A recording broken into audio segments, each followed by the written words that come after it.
Aku mau jadi Dosen tadi termasuk gak tuh? enggak sih sebenarnya kalau guru tuh aku pengennya kayak guru anak TK gitu dulu. Oh. Terus tapi sebenarnya aku pengen banget jadi psikolog. Psikolog terus dokter anak gitu.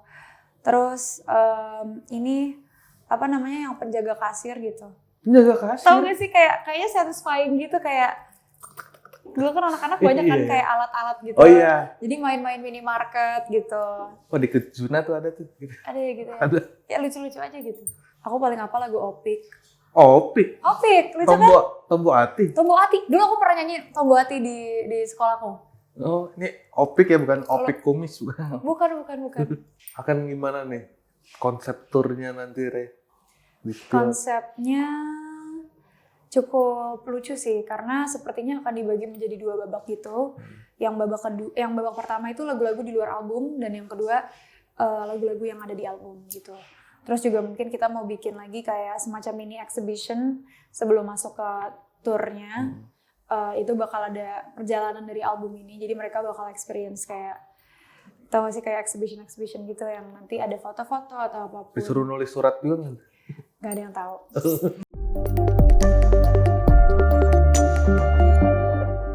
Halo kayak lovers, balik lagi di Kapan Lagi Talks, kali ini bersama gue Matias. Nah, hari ini gue kedatangan seorang solois muda yang baru saja kemarin merilis album dan akan mengadakan tour ke beberapa kota. Ini dia, Raisa Andiani.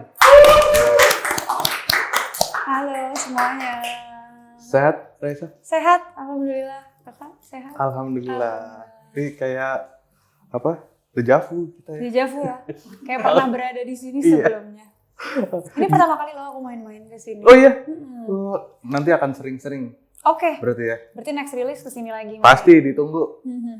Oke, Raisa, gimana kemarin aku lihat di sosmed kamu jadi dosen di salah satu kampus gitu. Yes. Gimana tuh? Super deg-degan dan cukup menyenangkan karena banyak diskusi yang bisa di-develop juga dan sebenarnya udah diajak tuh dari minggu-minggu lalu. Tapi bukan karena nggak sempat waktunya, tapi karena mentalnya kali ya. Kayak menurut aku jadi dosen tuh cukup agak ada tanggung jawabnya gitu kan, harus ngasih sesuatu gitu. Jadi barulah di hari kemarin itu mau nggak mau kayaknya harus di-experience, harus dipelajarin gitu gimana sih. Karena aku kayaknya kedepannya mau coba-coba cari kelas juga sih gitu. Oh gitu? Iya. Kenapa tuh, ada hasrat apa akhirnya? Kayaknya udah cita-cita dari dulu sih. Tapi bukan yang jadi daily juga enggak. Cuman sesekali aja kalau emang. Karena kan beda ya kalau misalnya jadi speaker yang kayak di depan orang segala macam.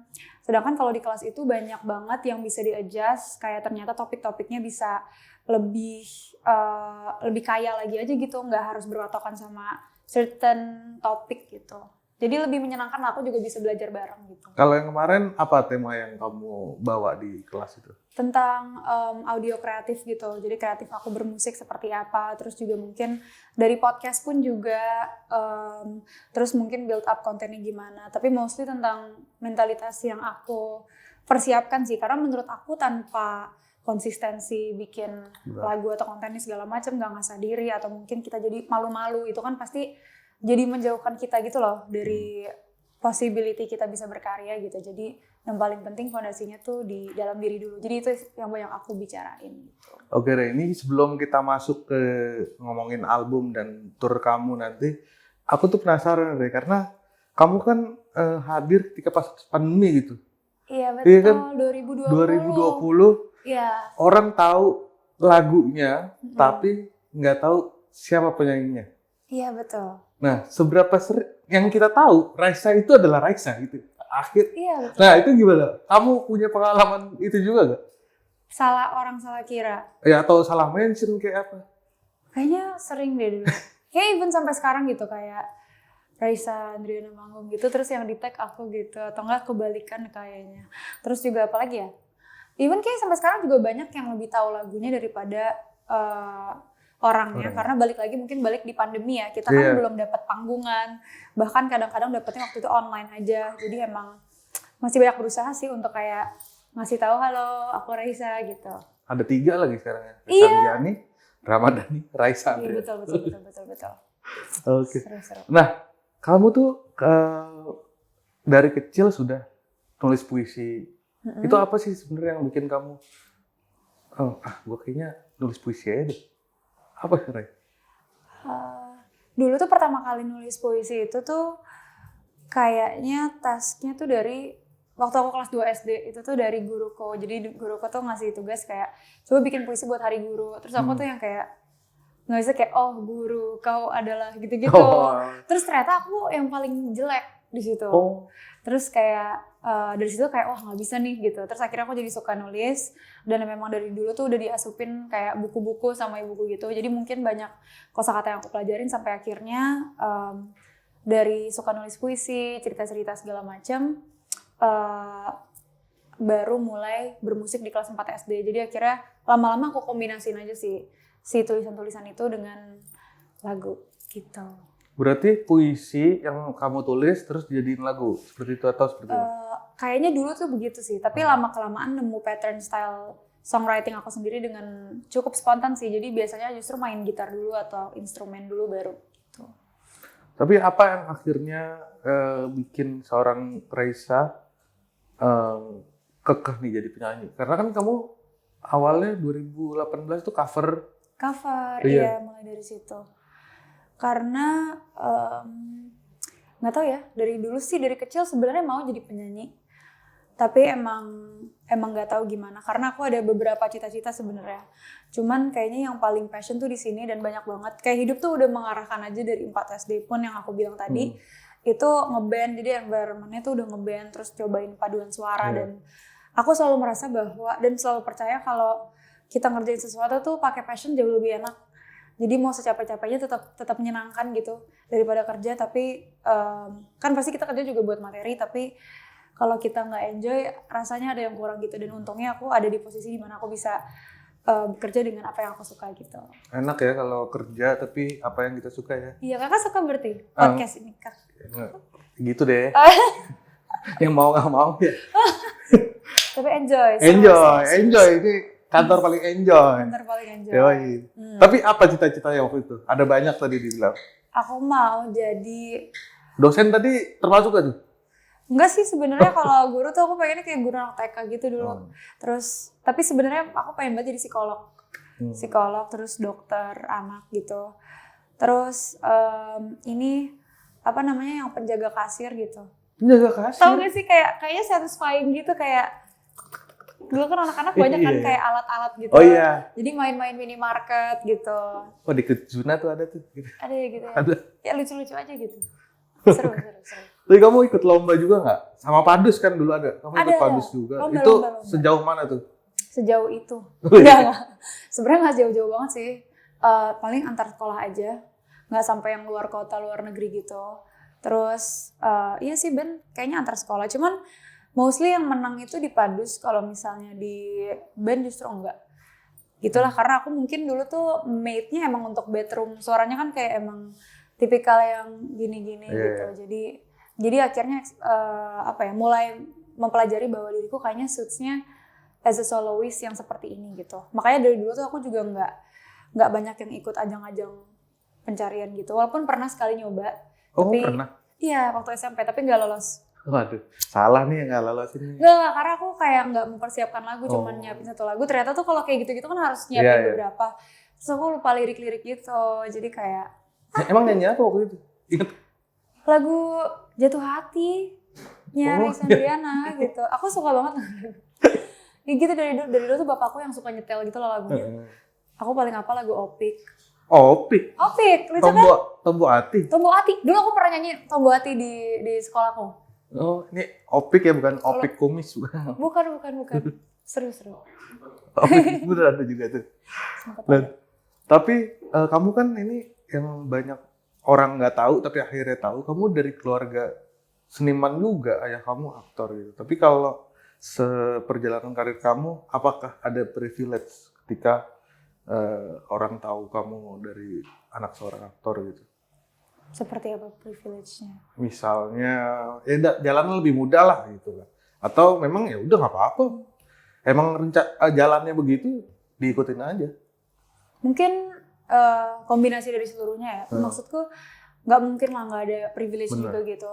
Bahkan kalau nggak salah waktu masuk labelku yang sebelumnya ini, ternyata tuh yang punya labelku itu main motoran sama bapakku gitu awalnya.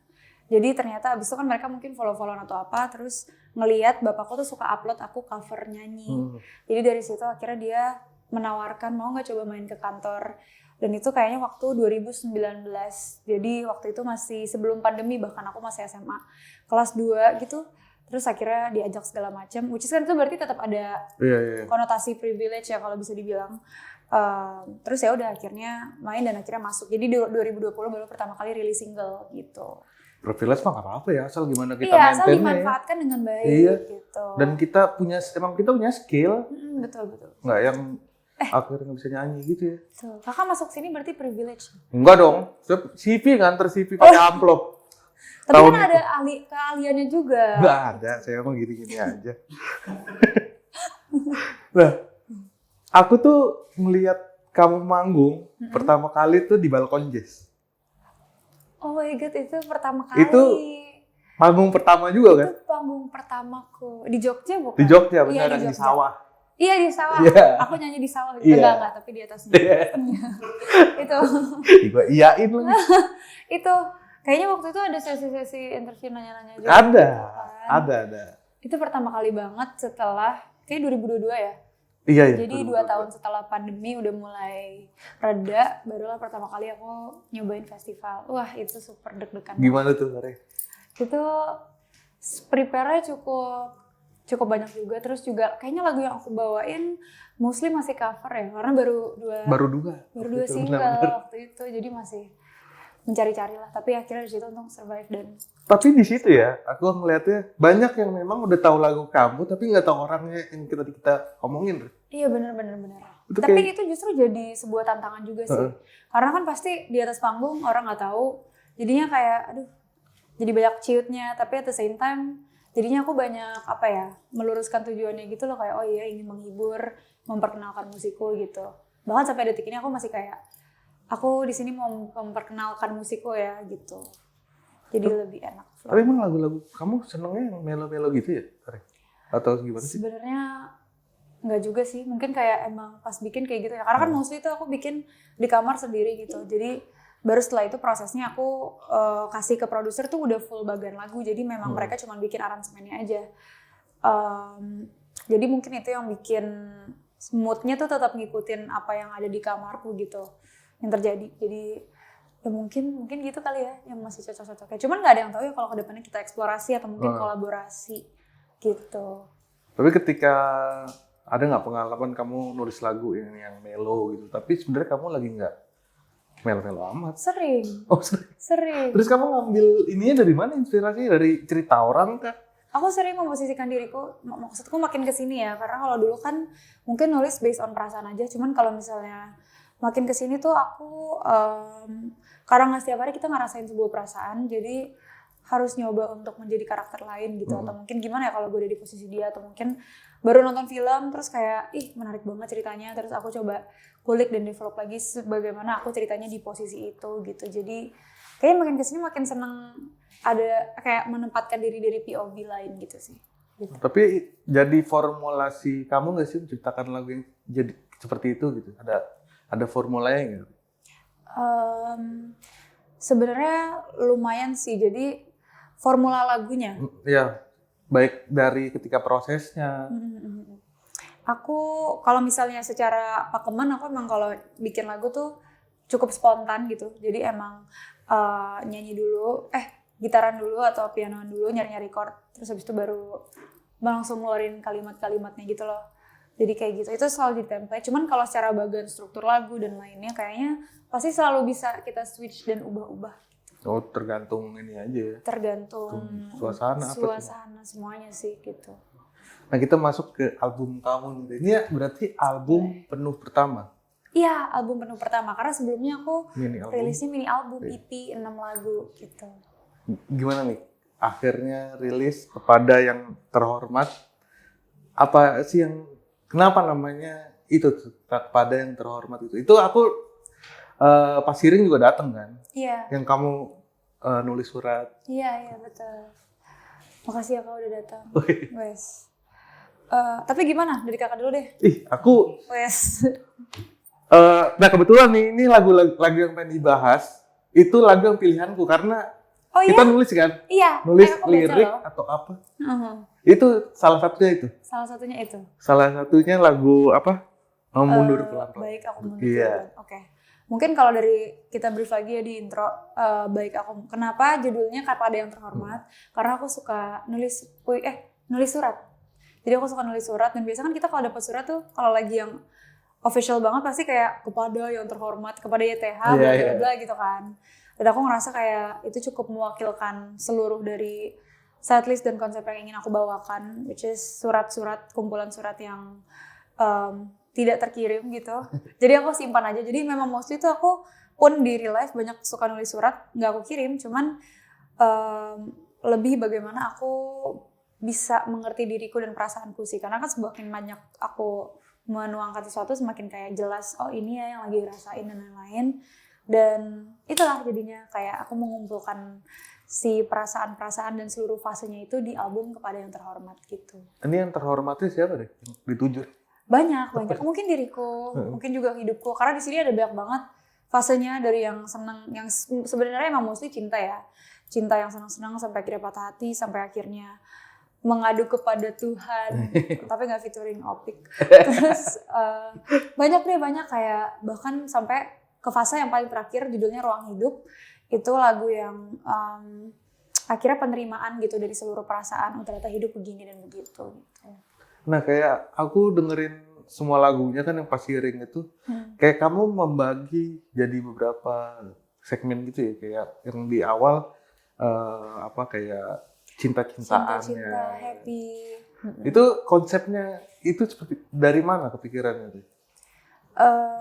Jadi tuh sebelum kita konsep album itu tuh aku emang ngumpulin banking lagu dulu gitu kan. Jadi emang kita aku susun dulu. Terus ada satu, jadi om aku ini tuh memang orang kreatif gitu. Jadi kayak teman untuk berdiskusi lah ketika itu. Terus kayak tadinya tuh aku mau justru, biasa kan orang-orang juga gitu kayak dari sepatah hati dulu baru ke cinta gitu kan.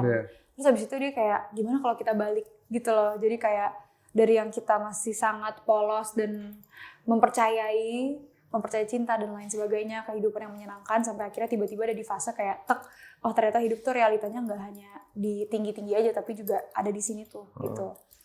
Jadi mungkin itu sih yang bikin alurnya jalannya begitu. Meskipun begitu juga tetap ditutup dengan si ruang hidup. Jadi kayak accepting kalau memang hidup tuh bisa begini dan begini gitu, nggak hanya mengekspektasikan kita selalu bahagia gitu. Berarti itu sebenarnya perjalanan hidup manusia aja sih. juga ya. Dan pun aku, karena ini cukup personal sebenarnya gitu. Nah kalau yang baik aku mundur pelan-pelan seberapa personal gitu? Baik aku mundur pelan-pelan personal. Cukup personal. Kenapa lahir lagu itu gitu? Kenapa lahir? Jadi tuh lagu ini sudah lahir dari 2 tahun lalu sebenarnya. Dan aku sebenarnya pengen banget masukin ini tadinya di Renung Resah. Cuman akhirnya aku ngerasa konsepnya juga nggak yang begitu masuk. Dan juga mungkin belum serampung itu. Jadi akhirnya aku masih nahan. Tapi aku suka lagunya. Tadi awalnya gimana bikinnya? Ya karena lagi di fase itu aja sih mungkin. Kayak di fase menyerah dengan sebuah hal. Tapi itu cukup dinamis lagunya. Aku paling suka itu. Dan sekarang jadi fokus track notasi bagus banget. Iya. Pas aku suka pas di refnya. Refnya hari yang itu. Aku suka banget. Terus bagian ngagetin di bridge-nya yang lucu bagaimana. Itu kayak jadi tuh ada fase paniknya juga. Liriknya tuh kayak lucu bagaimana ini seperti mudah untukmu, sedangku di sini belum paham mengapa kita tak mampu. Kayak gitulah pokoknya. Menurut aku cukup banyak yang terjadi di lagu itu, meskipun kedengarannya sederhana kayak baik aku mundur pelan-pelan gitu. Jadi meskipun dia udah mengakui dia mau mundur, tapi sebenarnya dia masih nggak ngerti kenapa ini begini terjadinya seperti ini gitu. Masih pengen ada harapan. Mungkin ada juga. Ya seperti itulah pokoknya. Aduh, dinyanyiin langsung sama Ray. ceritanya. Oke, tapi ada lagu yang lahir karena kamu dengerin The Beatles dan Bilal. Iya. Itu gimana? Aku suka Bilal Indrajaya dan aku juga suka The Beatles banget. Jadi sebenarnya yang lahir itu adalah aransemen yang baru gitu. Seperti ada 2 lagu judulnya Alur yang Buram sama Telapak Tanganku. Di lagu ini kita nyobain Beatles yang 60-70-an dan juga Bilal Indrajaya gitu. Ada salah satu album yang aku suka banget, terus ngasih referensinya ke produser aku. Jadi cukup menyenangkan sih untuk akhirnya ekspor instrumen, karena dari dulu kan aku lebih kepada yang semi-semi folk juga kan, kayak gitar, tapi pop juga, cuman lebih simple. Tapi kali ini pengen coba yang baru karena sekalianin aja lah, udah ada lagu Gemercik Asmara judulnya, itu juga kita nyobain bossa nova. Jadi kayaknya terlalu kayak nggak sewarna kalau misalnya cuman dia doang yang berbeda nih. Akhirnya kita nyobain di 2 track yang tadi aku sebut gitu. Seberapa dalam kamu ikut di album ini gitu? Ini album Ray banget gitu. Album aku banget sih. Seberapa dalam, aku membuat seluruh lagunya sendiri. Jadi cukup personal sekali lagi dan cukup penting. Aku ngerasa kayak anak aja gitu ya, kayak bener-bener harus aku jaga juga. Terus ada beberapa produser juga yang involve, vokal director juga kali ini ikut involve, karena kalau di mini album sebelumnya aku nggak ada vokal director sama sekali. Yang kali ini aku mengajak Kakamga. Terus juga ada beberapa produser yang ternyata semakin banyak kepala juga banyak ininya ya, kayak proses yang jadinya semakin panjang karena kan kita harus nyatuin idealisme kita dulu gitu. Tapi akhirnya menyenangkan gitu. Oke, lagunya bagus-bagus banget Ray soalnya. Sumpah sih? Ya aku nulis juga Alur yang Buram. Ini setiap musisi yang datang pasti di gitu? Enggak benar. Makasih. Alur yang Buram aku tulis juga soalnya. Jadi ada Alur yang Buram sama Baik Aku Mundur Pelan-Pelan. Tapi itu jujur 2 favorit aku sih saat ini. Oh, sama berarti nih ya. Kuping gua ada kuping produser. Benar. Kakak mau jadi produser juga? Waduh, jangan. Duitnya belum ada. Oke, kita balik lagi ke lagu Baik Aku Mundur Pelan-Pelan gitu. Kalau ini kan ceritanya menentukan ketika kayaknya harus mundur gitu. Di posisi mana sebenarnya kalau kamu ngeliat ya hubungan 2 manusia ini, posisi ketika harus memutuskan untuk oke lah, kayak harus mundur. Posisi apa ya? saat gimana tuh? Iya. Kayak di fase yang buram, asik, alur yang buram. Jadi fase ketika udah tahu kalau sebenarnya problematikanya nggak bisa diselesaikan, tapi mau mundur hanya karena sayang sama memorinya. Tapi bahkan sebenarnya untuk melanjutkannya pun kayak udah nggak ada visi misinya lagi gitu untuk saling gitu.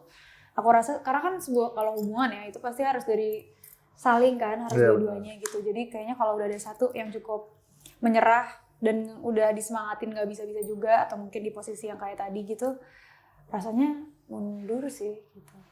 Oh gitu ya? Sebenarnya tergantung juga ya, kalau ini konteks dalam perpacaran ya. Kayak rasanya kalau pernikahan saya juga nggak tahu tuh, wallahualam. Kan pasti tanggung jawabnya banyak gitu. Kalau pacaran aku rasa masih banyak konsiderasi yang bisa dipertimbangkan gitu. Oke. Menarik. Nah ini kan akhirnya album ini juga akan kamu bawa untuk tour gitu. Ide ini munculnya gimana, Ray? Dari kamu atau dari label atau? Untuk tour? Dari aku selalu pengen tour. Oh iya ya, jadi sebentar lagi aku tour teman-teman. Ada kemana ya? Oh kemana aja ya? Kita ke Bandung, terus ada Surabaya, ada Jogja, ada Bali, terus Jakarta. Ada 2 lagi kan yang belum satu lagi yang secret. Jadi nanti aku spill di Instagram aku, boleh banget di follow. Oh itu akan di spill di Instagram ya berarti semuanya? Iya, kayak di sosial media sih gitu. Oke. Itu gimana Ray? Akhirnya muncul ini harus dibawa tour nih album ini. Sebenarnya dari dulu tuh pengen banget tour, dan rasanya kalau tour tuh harus ada sesuatu yang lebih banyak dibawakan kan, jadi makanya agak nunggu si album ini. Terus kegiatan tour kan bukan hanya sekedar kayak ambisi tour dan kayak dapat tiket sales dan lain-lain, tapi emang intinya untuk memperkenalkan gitu. Dan aku tahu bahwa ini adalah fase yang baru lagi untuk aku, jadi rasanya wajib diperkenalkan gitu sih ke kota-kota yang selama ini juga banyak mendukung aku gitu, orang-orangnya. Akan gimana nih konsep turnya nanti, Re? Konsepnya cukup lucu sih, karena sepertinya akan dibagi menjadi 2 babak gitu. Yang babak pertama itu lagu-lagu di luar album, dan yang kedua lagu-lagu yang ada di album gitu. Terus juga mungkin kita mau bikin lagi kayak semacam mini exhibition sebelum masuk ke turnya. Itu bakal ada perjalanan dari album ini, jadi mereka bakal experience kayak, tau gak sih, kayak exhibition gitu yang nanti ada foto-foto atau apapun. Disuruh nulis surat juga nggak? Gak ada yang tahu. Nanti kita lihat, makanya ayo datang. Yang Jakarta ya deh. Oh, boleh. Sama 4 lagi deh. Jogja, Surabaya. Ntar kalau Jogja waktu pas aku pulang kampung nggak apa-apa. Oh, kakak di Jogja? Ya. Aku juga. Tapi aku nggak Sama ada kampung. lagi. Aku nggak ada kampung di Jogja. Ya aku juga nggak ada sih. Oh, gitu. Di Jogjanya Jogja desa juga. Oh, makanya waktu itu di Balkon Jazz. Iya. Oh, oke. Gitu. Nah, ini darat nggak sih? Apa gitu? Mungkin ada darat, ada Kayaknya seru tuh laut. kalau pakai bis. Apa kayak bis ya? Iya. Nah, itu kayaknya akan sih dilakukan pas udah di Jawa-Jawanya gitu.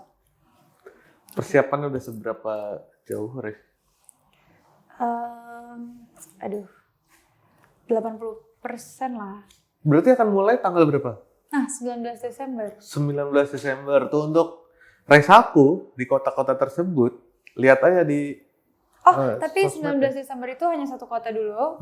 Karena kan kita banyak dipotong holiday dan akhir Oh, tahun. iya. Jadi aku sambung lagi di Januari. Jadi di Januari itu baru road trip Berarti 19 Desembernya di Bandung. di Bandung tuh, Resaku yang di Bandung, pantengin terus Yes. sosial medianya Ray biar tahu gimana. Yes. Datang ya, jangan lupa. Datang ya. Jangan lupa. Terima kasih Ray Oh, udah udah selesai. mau mampir ke kapan lagi. Terima kasih. Kapan Sukses lagi? buat lagu-lagunya, sukses buat turnya nanti di beberapa kota. Mhm. Semoga lancar semuanya. Amin. Oke. Jangan lupa nanti aku undang kapan lagi juga. Pasti. Berkenan untuk datang. Datang pasti. Terima kasih. Oke. Thank you. Oke, kayak lovers, tadi kita udah ngobrol-ngobrol bersama Reza Anggiani. Jangan lupa dengerin albumnya Reza Anggiani berjudul apa, Re? Kepada yang terhormat, dan juga tersedia di seluruh music platform kesayangan kalian. Jangan lupa juga untuk ikut tour aku. Makasih. Oke. Sekian kapan lagi talk, Matias pamit. Dah.